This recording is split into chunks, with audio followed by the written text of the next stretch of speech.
It is a privilege. I always tell like anybody that's like, oh, I want to get into fashion. Do you have rich parents? Do you have please have a before. Yeah. If you're not willing, if you don't love fashion, I don't think you should just get into it. And you're live on Dead Radio. Welcome to another very special episode of Dead Radio with your boy Ini. And once again, we have a very, very special guest reporting live from the Dead Store, 138 SMUTS. We're going to get into our guest's life story, extract jewels for you guys to use in your everyday lives, and yeah, without further ado, yes, sir. Hey, I'm Neo Serati, Mufamere. I am a designer, a stylist, a image maker, a creative, you know, that's what I do. That's what it is. That's what All I am. things fly. Exactly. I love that. I love that. How are you feeling right now? Like in right this very in this moment, Yeah. I'm good. I'm actually so good. Okay. I feel good. Okay. I feel, you know, Energized? fresh and energized. I love and that. calm and like, you know. Serene. Exactly. I love that. I think, how do I start this? To predict the future, right? We got to look into the past, right? And to know who Neo is today, we got to turn the book all the way to page 1. So tell me about Neo. Where did he grow up as a young man? What type of young man were you? Were you an extrovert? Were you an introvert? Yeah, just tell me about Neo as a young man running around the streets. I grew up in Vosloorus. Oh, dope, dope. I grew up in the hood. I was raised by my gran. I went to public school. I don't know. I don't know if that answers your question. I was very interested in art and very, like, I think when my family saw that, like, I was interested in drawing and that kind of thing, they were like, okay, do it. They gave me a mentor. There was a guy down the road who used to draw well. Like, now that I'm old, I'm like, he really was probably just average, but you know. That's hilarious, my dog. But my family was like, you know, go do that stuff. My gran hated the kids in the hood. You know, in her yard. So she was just like, you know what, let me get you into things that kind of make sense and sort of grow you. That's dope. Yeah. So your grandmother is the one who fanned the flame of your creative brain. I think so, but I mean, I think I just have a supportive family. I think they're not afraid of the creative world. I think a lot of families are afraid of like you being into like, terrified the creative world, but I think they were okay. Pretty chilled. And were you an extrovert? Were you an introvert? Absolutely not. I'm an introvert. I mean, I think because the internet is the internet, it's easy to be an extrovert on the internet. On the internet, but in real life. In real life, I'm just like, you know. Until I have something to say and something to do, I'm not doing anything, you know. Okay. I'm a very introverted person. But I do love people. I get that. I think people see a lot of people around me and always think that, like, you know. You are the life of the party. I'm the life of the, and I'm really not. You're not. Interesting. Yeah. Okay. And then how does Neo transition to teenage years? Very formative years in anyone's life. Are you still interested in art when you're in high school? Yeah. Like what happens? Talk to me about high school. I went to the National School of Arts. My cousin, Shout out. NSA. My cousin went the year before me. So I think that was also a nice little intro into art that my family also allowed. And yeah, I studied visual art. Dope. Yeah, painting and sculpture. I think I ended up doing sculpture as my final sort of, yeah, and like the thing that I would produce. And there I found fashion. I found my friends and I found fashion, you know. Okay. So until that point, fashion had never been like a door that you could step into. Well, it wasn't a door that I understood. Like in primary school, you know, paper dolls. My friends used to make paper dolls. And I would like sell them clothes for their paper dolls. I'd like make little drawings every night and like the next day be like, okay, y'all got, you know, here's some drip. Yeah, here's a whole collection. I love just that. buy sweets with that money. But I didn't understand it, of course. Because in high school, I started to like, you then start watching Fashion Week and you and you really get into like music and like runways and Tom Ford and that kind of world, and you actually start to like build a fashion, Okay. you know, life. Yeah. And then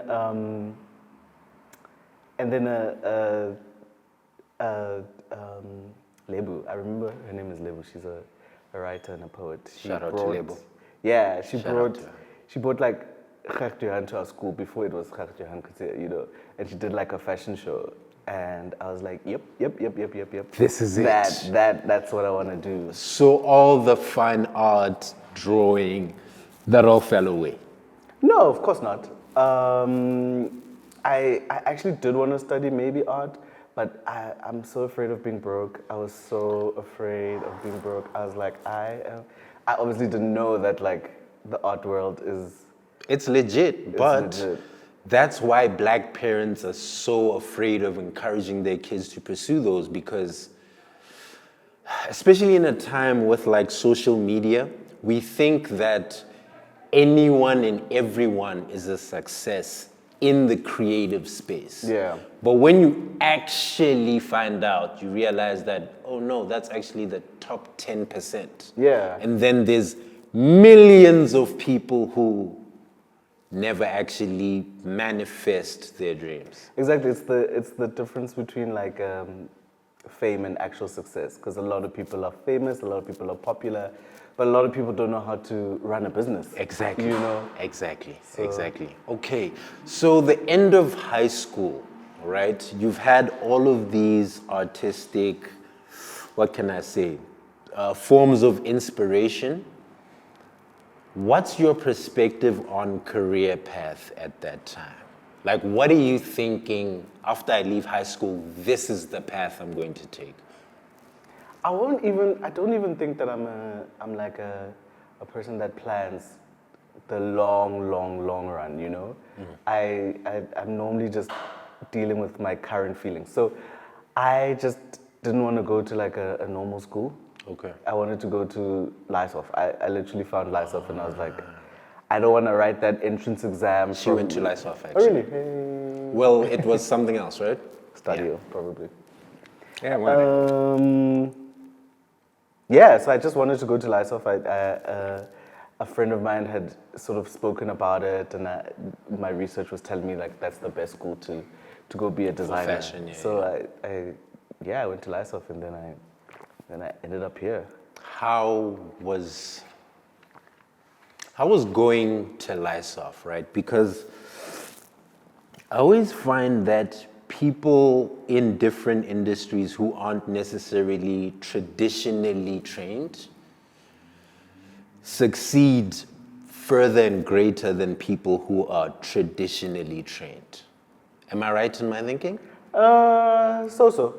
I really don't think there's like a path that is the right path. Everybody, the person that's working the hardest is possibly most times the one that's gonna make it, you know. I get that.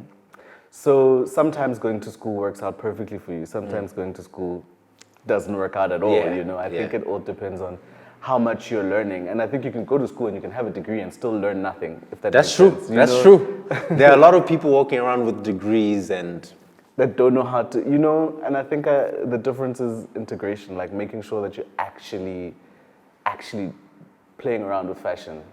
That's the difference between like somebody that goes to school and somebody that doesn't, because you learn so much on the street. You learn so much by doing it. I think Rick Owens was saying that like, yeah, make a mood board, but like, unless you actually know how to make clothes, you're not a designer. It doesn't You're matter, not doing right? the thing, you know? So I will say that school helped, because there's words and things that I understood, and I also have, we created a community, and there's people that I can call on all the time from school, but I don't think it's the only thing that can get you into like fashion. fashion. I get you. So now you're at Lysof. Did you graduate? Yeah, I graduated. Dope. I paid I all love the that. money. Okay, Like, I so love expensive. that. And when do you begin your brand? And help me say it. It's Neo? Yeah. Neo. Yeah. Okay, yeah. cool. When Sutu people say my name, they say Neo. Neo. You know, and I was trying to spell it phonetically. Yeah, I was young. thought so. I was young. Now I'm like, oh, a W also would have, Yeah, made would it have make actually sense, made. But it's I'm fine. like, I'm fine. We're here now. It's fine. We're there's here. nothing- When does that idea start growing, germinating in your mind? I was a Tumblr kid, so I was just making stuff anyway, and then Your own outfits? no, my Friend friends, stuff. I've always had friends around me that are performers and musicians, and so I've always been like, okay, how do I help? How do I make sure that my When you're friends are on gonna- stage, you look. there's exactly. But actually, what happened is I entered a competition AFI, and I entered Kipapile. I entered the year before I graduated, actually, which you're not supposed to do. You're actually supposed to enter like After? the year Post. after, post. And I didn't tell them that I didn't graduate. They kept asking me for my certificate. And I was Rule like, breakers. Yeah, I'll send it. And I didn't win. I think, did Tebe win? No, Tebe didn't even win. But I was in the same year as Tebe. Dope. Yeah. Okay. And but like they just kept calling me back for things, Like Fashion Week called me, SA Men's Week called me, so I was like, well, I guess I have a brand now, And that's basically how we. That's How it was basically born. exactly how it was born. Okay. I think I would have loved to like go and like get a mentor and go, make mistakes at somebody else's brand first. That would have been great, but I was Life worked out this Life way. worked out this way, I get that. I think being 20 and starting a business is ambitious. Very. It's very ambitious, but now we're here, I get that. What were some of those first challenges you started meeting when now it went from I'm just making stuff for my friends who are performers to, okay, now I have a brand and I need to sell product. Like, walk me through those beginning phases, because those beginning phases are the things that either deter people or make people focus even more on what they're doing. Well, in art school, I think the first thing that like they were teaching us, Mr. Cook was teaching us, was that as a designer, what you're trying to do is solve a problem. So I don't think I ever sort of struggled with the idea of problems, because I think of problems like a designer, where I'm like, what's the best way to fix this? What's the best way to put a zip into this situation? What's the best way to learn from this? I also just generally didn't think about money when I was younger, luckily. I think if I thought too much about money, I would have killed the business. I was literally learning making clothes, I would do things for people for free.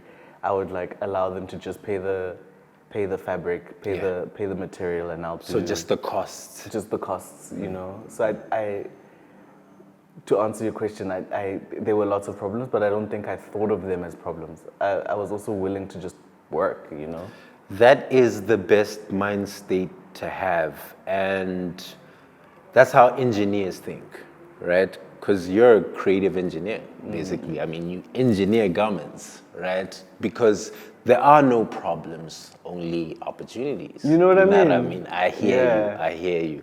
Damn. So now your brand, what was the first product you sold? Do you even remember? Like, actually made money and profit off of? Jeez, what is it? And do you remember who the client was? I don't remember who the client was. Okay. Oh, I mean, I've been making clothes for my friend Zoe for a really long time. Even when we were scraping together 200 rand, I remember. I think she was probably the first person. The first person that I made a garment for. It was still a custom garment. It wasn't a huge order of anything, I get that. But it was the thing that I was like, yes, I'm gonna put all my focus into this. Okay. And then there was a store in Maboneng that I was like, okay, I'm gonna put some t-shirts in here. So I had some, I can't even remember the name of the store, but yeah. That was the first place where you hung up your product. Yeah. Okay. Yeah, and I think it was a t-shirt that had a naked man, Tulani, he's a photographer, he took a self-portrait, and I was like, I need this. I like your nude. Let me put it on a t-shirt. Let me put it on a t-shirt. Dope. Damn. Yeah. When does styling or commercial styling come into the picture? At Lysof, for you to graduate, you have to. What are those hours that you do? What's it called when you go? I have work? no idea. Good sir. I What's it didn't called when go you to work for people. internship. Yeah, you have to do an internship. So Okay, cool. I interned for a designer, but then there was a stylist right next door. She was next door Lysof. So I was like, I'm going to intern for you because then I don't have to pay to travel to get to you because you're right next door. So I begged and I was like, look, I will come and, sweep or whatever. And I just took to styling naturally, if that makes sense. I think Yes. because I understood clothes and I understood colors and things like that, I think I just took to it. So I assisted Melissa for a couple of years, and not even a couple of years, probably like a year and a bit, and I was already booking my own jobs because styling works fast. And I think that's why I haven't quit it. It's fast and I'm not going to say it's easy.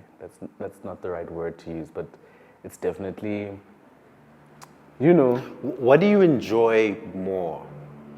Creating garments or putting people in garments? Because those sound like they work together. They do work together, but commercial styling isn't what you think it is. Yeah. Commercial styling, you creating a granny. Sometimes this woman is like 30 years old and they like make her a granny and you're like putting those clothes on her. So putting her in Neo Serati isn't gonna work for, making a character. But I enjoy making clothes for commercials as well. And I also enjoy like high fashion styling. So it's a tricky it's a tricky question. I think that. they work hand in hand and they make sense together for me.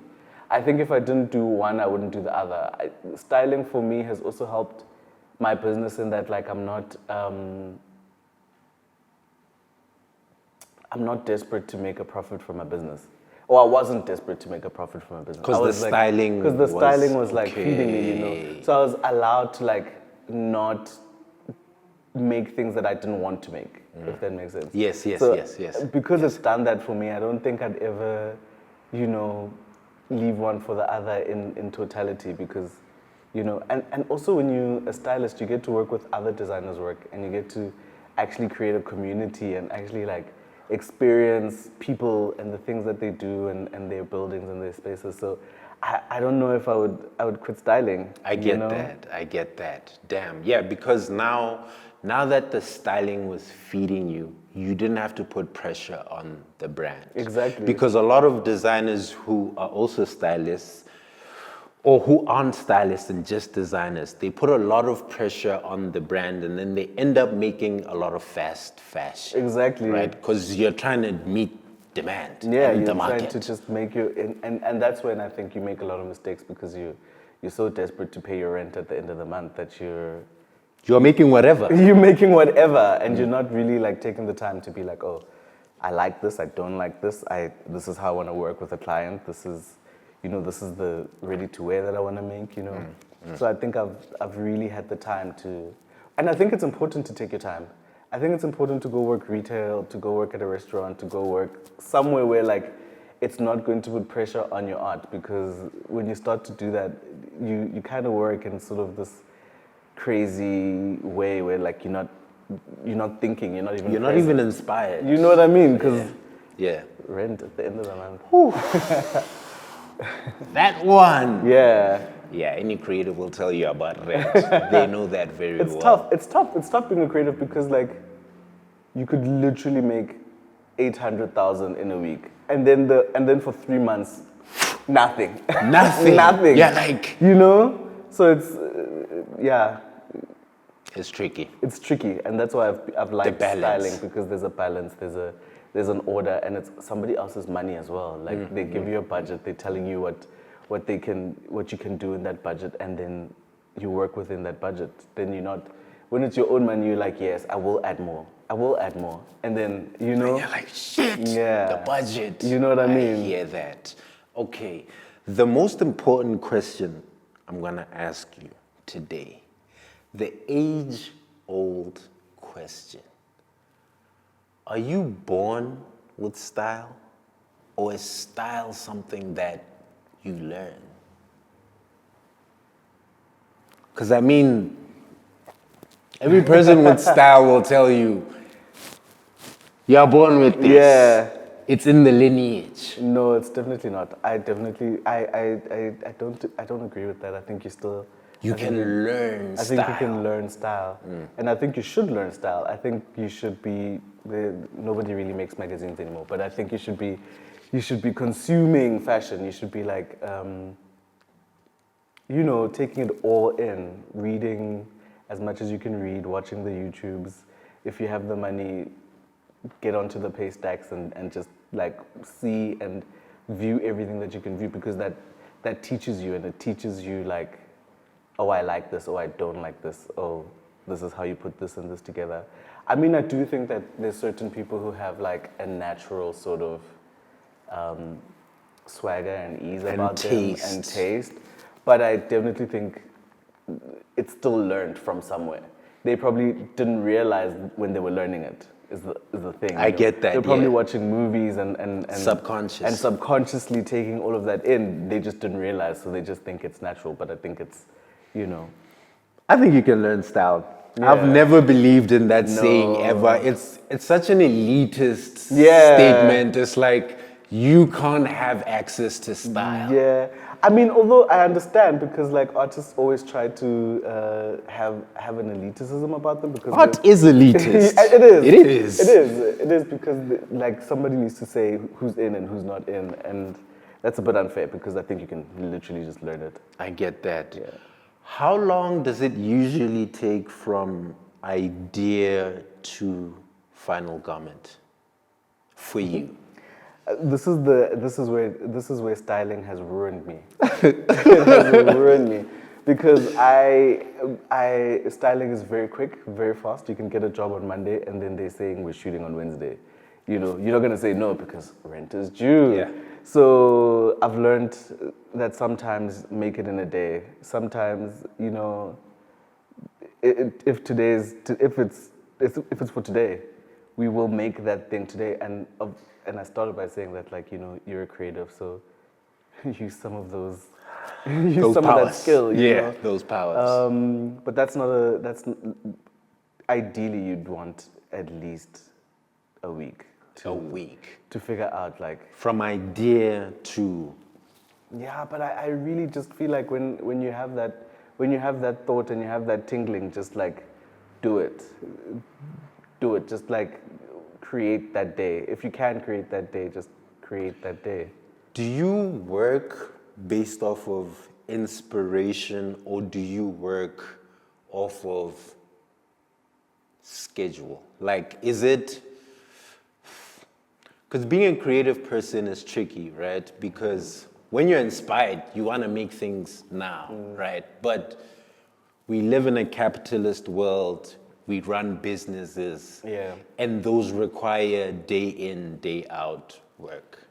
So how do you work? Do you work only when you're inspired, or do you work every day, even when you're not inspired? I work every day. Okay. I work every day.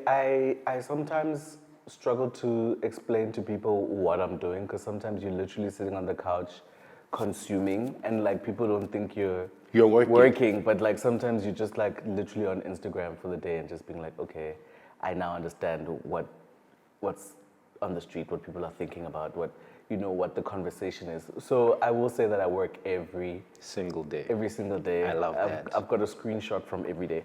Every day I'm taking a screenshot of something and being like, okay, let's learn what this is. Yeah. So on the learning and like the consumption, consuming, and because consuming, I think like it's part of the creation process, because you're storing ideas and you're thinking about like, okay, I would do it this way, I would further it in this way, that kind of thing. Deconstructing things that you've seen, adding new things. Yeah, I get that. But I work every day. There's things that, because it's also a business, there's things that I'm also just making every day, that I'm just like, there's a schedule, so we're gonna work. But then there are those days where you're just like, I'm calling a photographer and I'm calling a model and we're shooting Today. Today. We're making Yeah. this idea happen today. I get that. So it's a little bit of both. Both, if yeah. that makes sense. Yeah.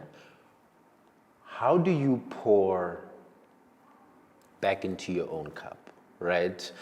Because as a creative who has a business, who has to work every single day, there are times when you're burnt out and you're like, there's no point in me doing anything. So what are the things you do personally that have nothing to do with fashion or clothes that pour back into your creative spirit?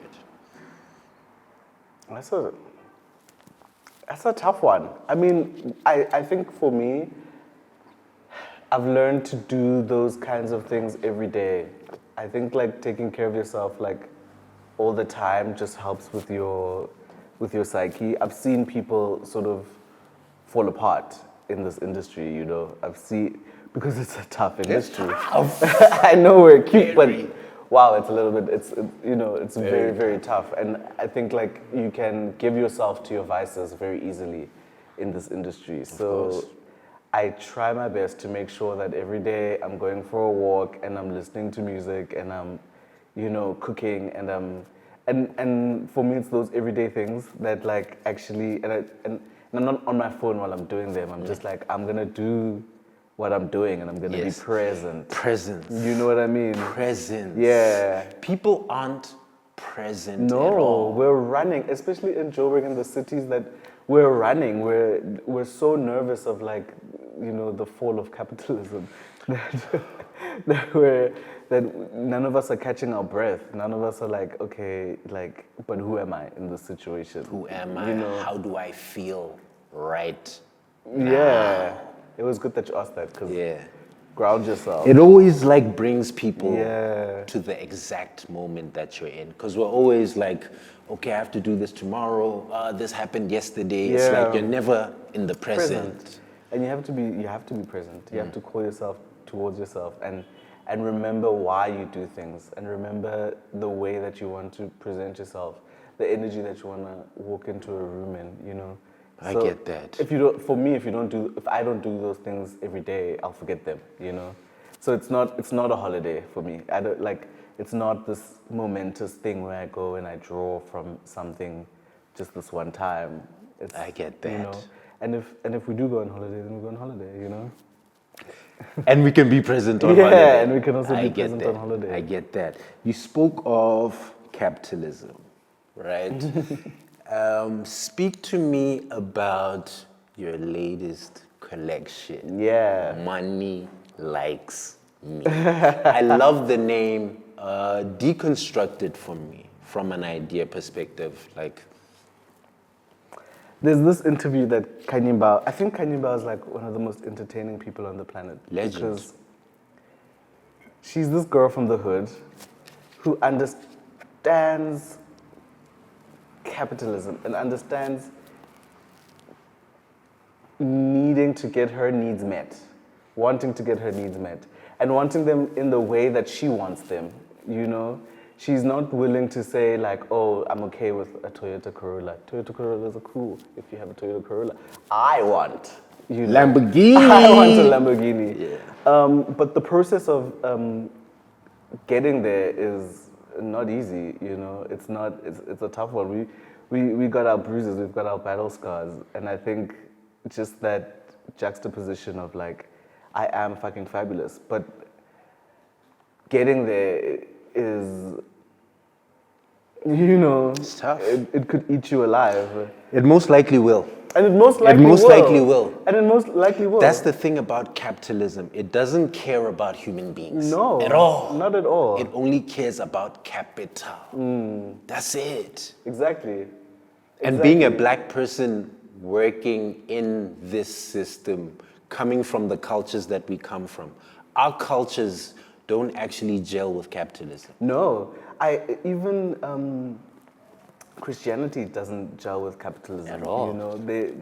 There's all this sort of like oh, you're greedy if you're, if you're making more than a certain thing, but then at the same time, and I think this is the confusion and why, and the discussion, right? That the church makes a lot of money, but it's saying don't be Don't be greedy. don't be greedy. So where's the line? Where do we draw the line in capitalism? Because you have to play the game. We all have to play There's it. nothing you can do for you to know. Like even those people that are like, oh, I'm gonna go build a farm. You're going to still need supplies. You're going to get sick. You're gonna need to go to a hospital. You're gonna need.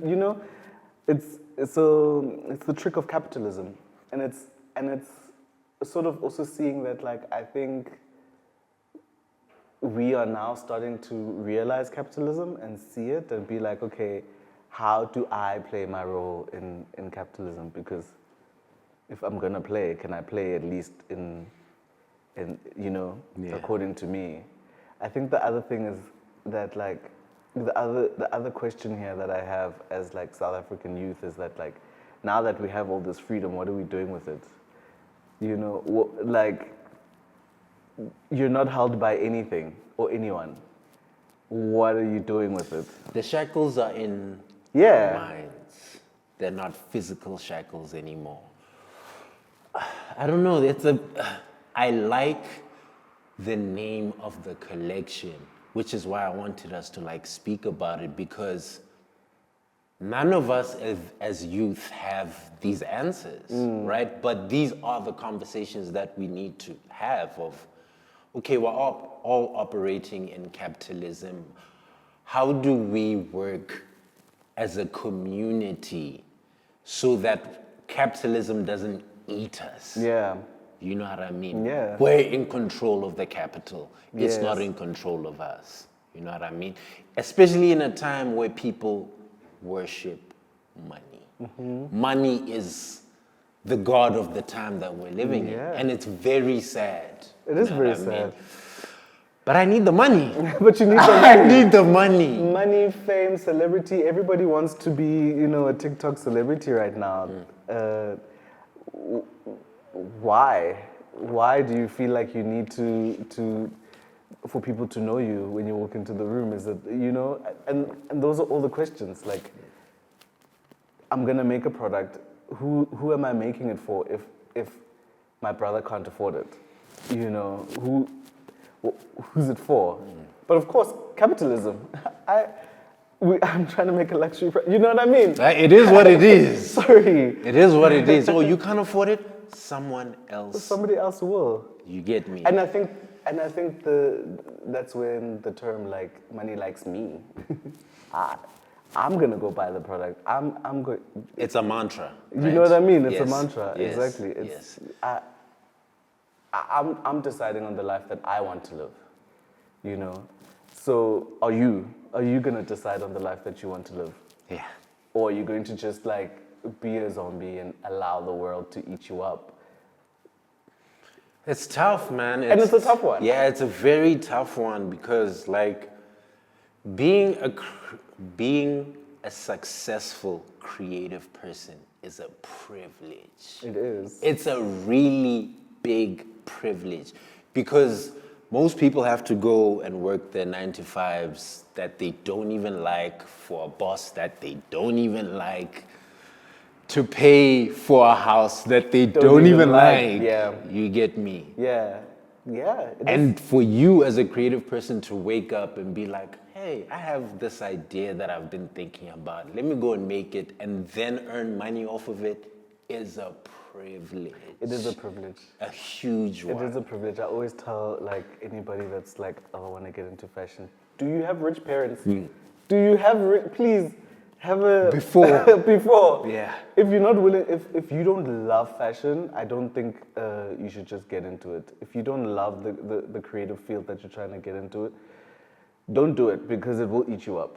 It will financially and mentally Destroy and you. spiritually destroy you if you don't love it. And I say that to say that I know that all the creatives that are around me have worked very hard doing things that don't even look like what they want to do so that they can afford to do What they want to do. you know? I get that. it was Lucanio who used to work at like a restaurant for years, a good 7 years before his brand popped off. You know, even if I remember correctly, Tebe worked at Woolworths.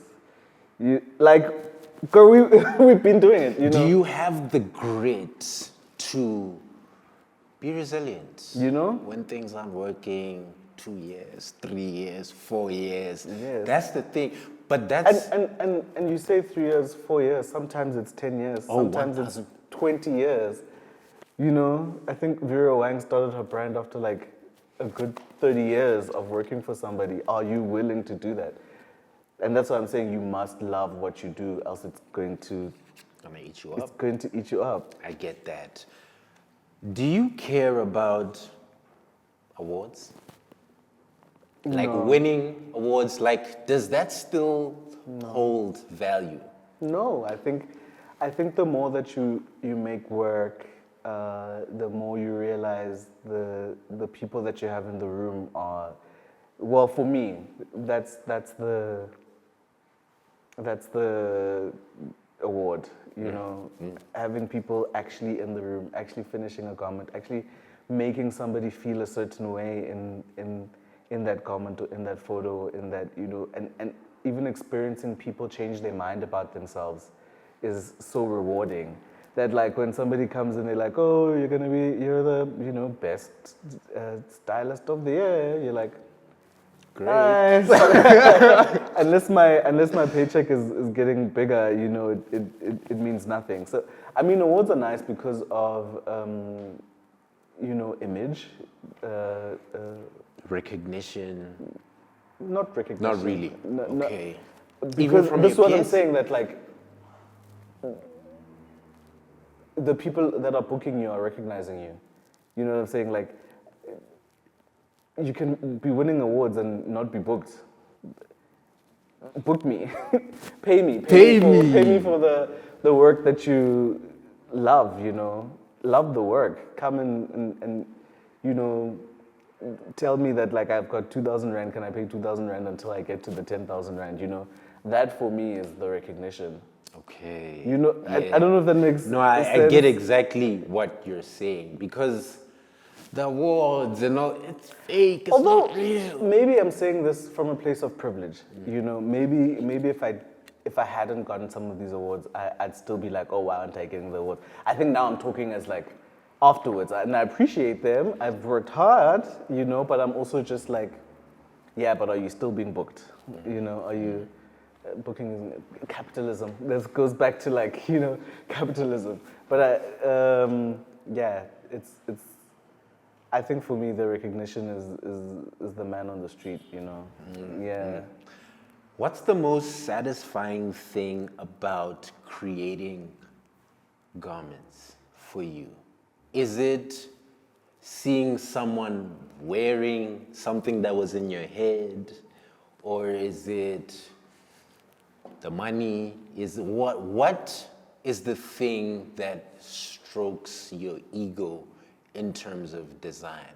Because I feel like a lot of people like to ignore the fact that we all have egos, but some egos are bigger than others, some egos are in check, a lot of egos are not in check. That's true. You know what I mean? We spoke a little bit about Kanye. He's one of those people whose ego is definitely not in check. So what's the thing about creating clothes that feeds your ego?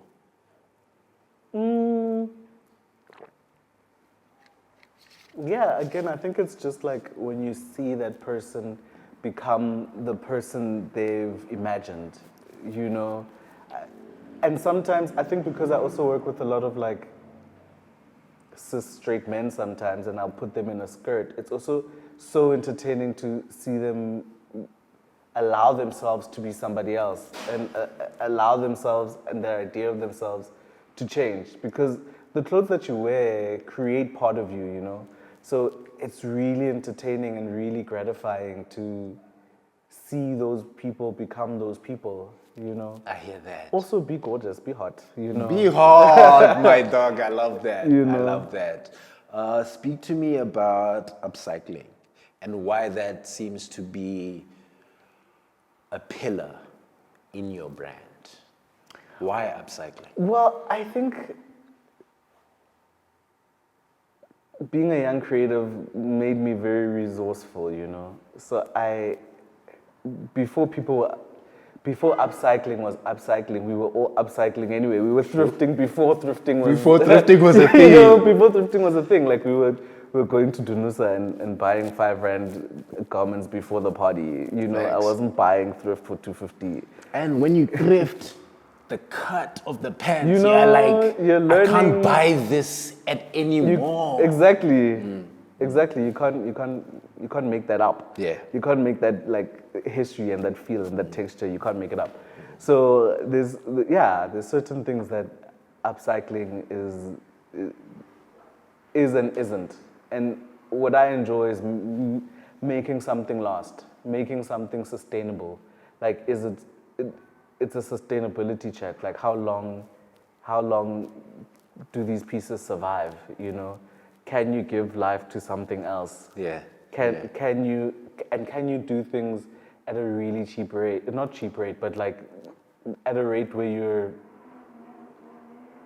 making a plan. Yeah. You know what I mean? Yeah, being resourceful. Being resourceful. Being an engineer. You know what I mean? I hear you, sir. And I think that's the challenge. I think sustainability is actually, it should be every designer's challenge, because it's actually a really tough one. How do you make sure that your clothes live in the world and can continue to live in the world and still borrow from the world, and you know, Through the errors. you know what I mean? Yes, Yeah. I completely hear that. Damn, enlightening, great conversation. What's your perspective on fashion in South Africa in 2025?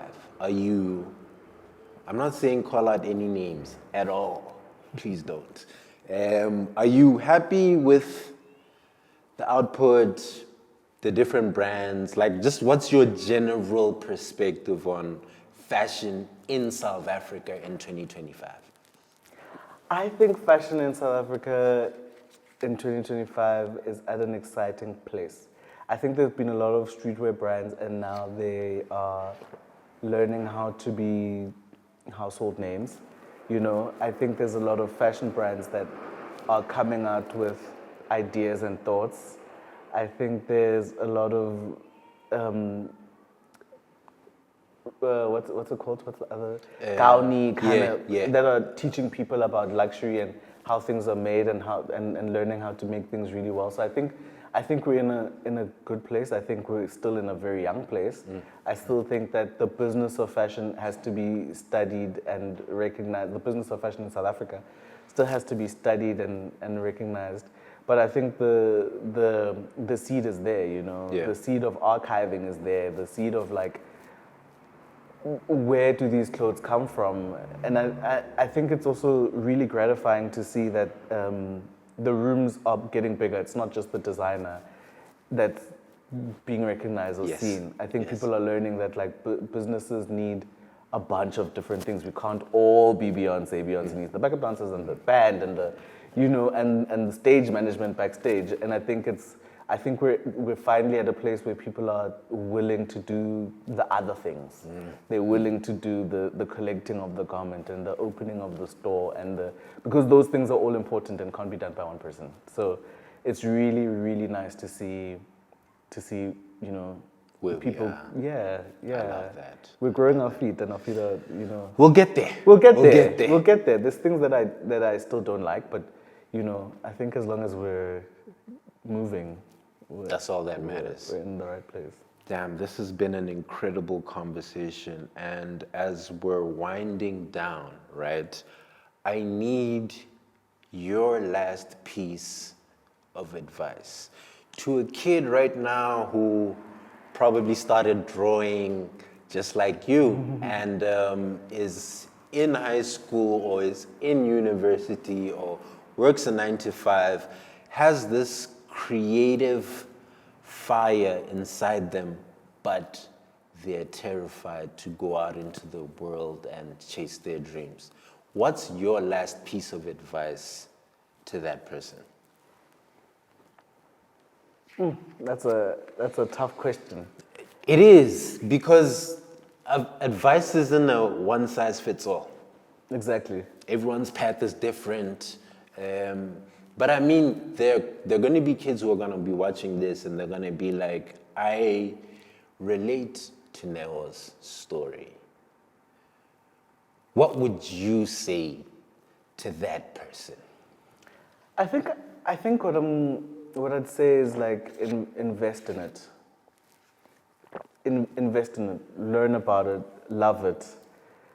You know, spend all your time doing it. After your 9 to 5, if you're not willing to spend another 6 hours, consider maybe something else. You know, consider what it is that you're willing to spend 6 hours on, and if you can feed into whatever it is that you're gonna, you know, spend 10,000 hours getting to it. So, I don't know if that answers your question. Like, actually feed it. If you have that craving and that tingling, feed it. Learn and love all the areas about it, because for a long time you're going to be doing everything that's, you know, required. That's required. You're going to be building your own canvases. So if you're not willing to do all that hard work, don't even start.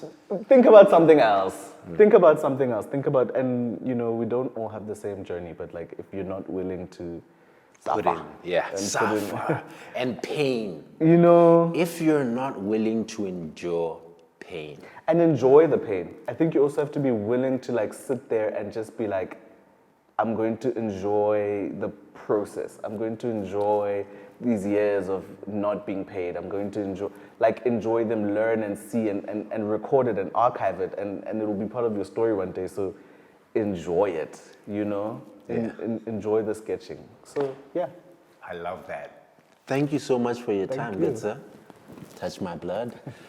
Please don't forget to like, comment, subscribe, and we'll be back with another episode of Dead Radio from your boy, Ini.